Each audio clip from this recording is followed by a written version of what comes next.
Hey guys, I'm Layla. Welcome to Raid Lore Stories. Today's lore story is going to be for Gharol Bloodmaul. She's one of the new mythic champs added to the game. Doesn't she look amazing? Look at her. She has this like cool demon thing going on, so I can't wait to get into her lore story, guys. Let's check it out.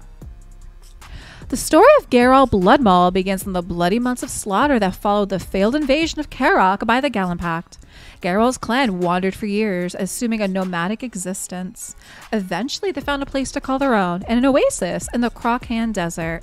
Surrounded by stony crags and trackless wastes, the water was nonetheless pure and cool. The soil around was rich and fertile, and wild game was plentiful. The orcs built a new life for themselves, isolated from all those who might wish them harm.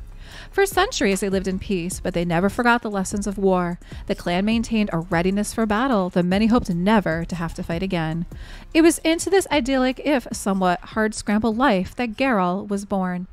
The daughter of the clan chieftain, Gharol grew to adulthood knowing that she was destined to lead her people, but she desired more.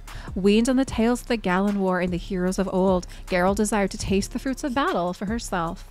When she at last assumed the mantle of chieftain, Gharol gathered a band of young warriors around her and led raiding parties against the nomads that roamed the desert. Soon, she set her sights on the trade caravans of Velazar and Arath. This was to be her undoing, and the undoing of her clan. When Gharol made an attack on a particularly tempting slave caravan bound for Arath, she and her band found themselves outmatched for the first time. They were driven back by undead guards who felt neither pain nor fatigue, as well as the dark magic of the sorcerers who controlled them. Orcs were seared to ashes or combusted into clouds of blood. Many were captured.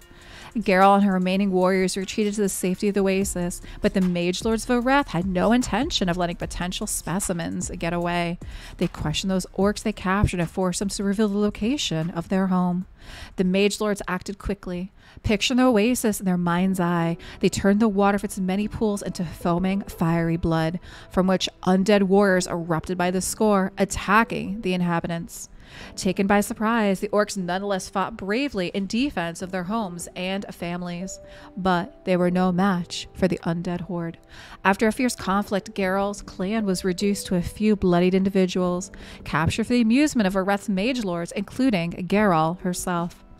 Gharol and her fellow captives endured months of torture at the hands of their captors. The mage lords conducted experiments to test the limits of the orcs' endurance and strength. One by one, Gharol's companions succumbed to their captors' attentions and perished until only she remained. Gharol could not say whether her survival was due to some twist of fate or her own resilience, but it did not come without a price. The alchemical experiments of her captors had taken their toll on their body, changing it in strange ways. When angered or hurt, Gharol's blood burned like fire and became mutable. Her musculature swelled. She sprouted a thick whip-like tail, and bony protrusions erupted from her flesh, forming a carapace that merged with the tattered armor she still wore. Her feet twisted into hooves, and her features warped into a monstrous visage. To say her captors were pleased was an understatement. The only flaw from the perspective was that Gharol returned to normal after a period of time, but they were certain that with further experimentation, they could prevent this.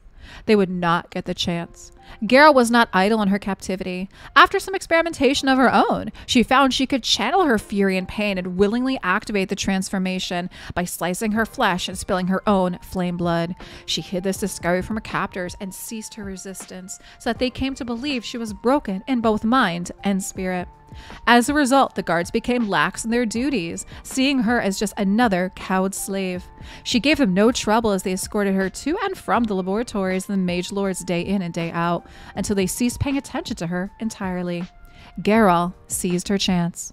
One day, when the guards came to take her to the laboratories, she transformed. Gharol smashed the life from the guards and used her great hooves to kick herself to free a path of freedom over their mangled corpses, claiming an immense hammer from one and coating it in her magma-like life force to lend it even more might.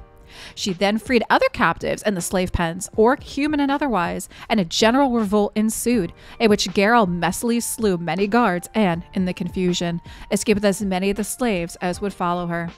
Gharol led her ragtag band of survivors out of Arath and into the desert. She guided them to the oasis where her clan had made their home, hoping they would provide them with a refuge as it had her people once before. and ordered her sorcerers to ensure never again could the oasis waters be used by the necromancers.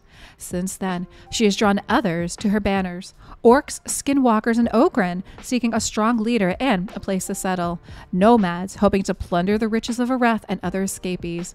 Her tiny band has swelled into an army, one with the potential to be a true threat to the authority of Areth. In the months since, Gharol and her forces have defeated no fewer than 3 expeditions sent to capture or destroy them, leading to much consternation among the mage lords. So much so, in fact, that some claim that Vizier Ovelis himself has now taken an interest in the matter.